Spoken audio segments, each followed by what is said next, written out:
দেউতাক তাই সকলোতকৈ মৰমৰ, সেইকাৰণে তাই দেউতাকক বেলেগৰ বুলি এতিয়াই ক'বলৈ নিদিয়ে। যিহে দম দিয়ে অ' মোক।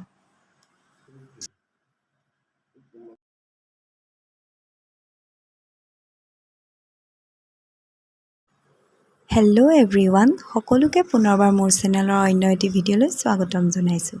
আশা কৰোঁ সকলো ভালেই আছে, আমাৰো ভালেই বৰ্তমান। আজি এটা মাহ প্ৰসাদৰ ৰেচিপি লৈছোঁ।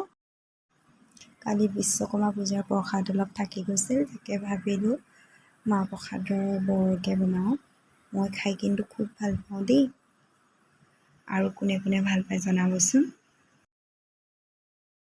আৰু এনেকৈ থাকি যোৱা প্ৰসাদৰ দাইল আৰু পকৰি হয়তো প্ৰায়ভাগ মানুহৰ ঘৰতে বনোৱা হয়, নহয়নে বাৰু? এতিয়া দেৰি নকৰি ৰেচিপিটোৰ মাজলৈ আগবাঢ়োঁ। মইনো কেনেকৈ বনালোঁ।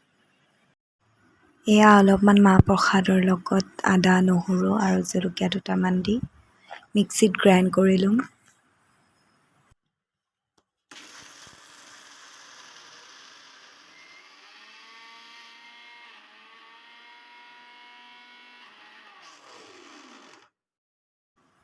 মাহ প্ৰসাদখিনি বেছি মিহি নকৰোঁ, অলপ ৰাফকৈ ৰাখিম, তেতিয়া খাই বেছি ভাল লাগে।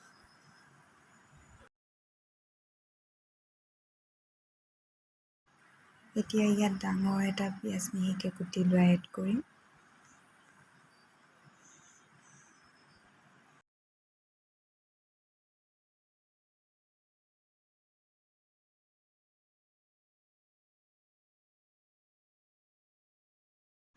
তাৰ পাছত দিম 2 চামুচ ময়দাৰ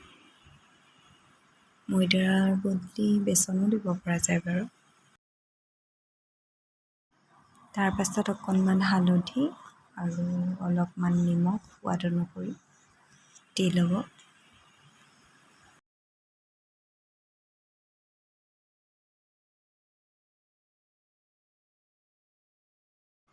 এতিয়া ভালদৰে হাতেৰে মিহলাই ল'ব লাগিব।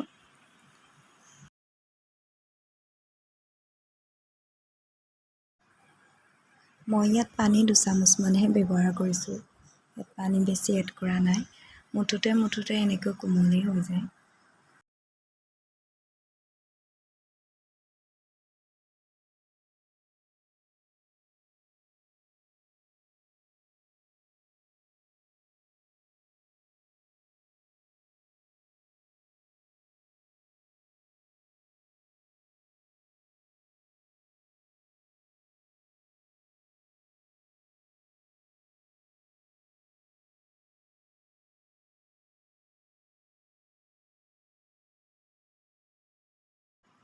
মই এনেকৈ হাতেৰে দিয়ে ভাল পাওঁ।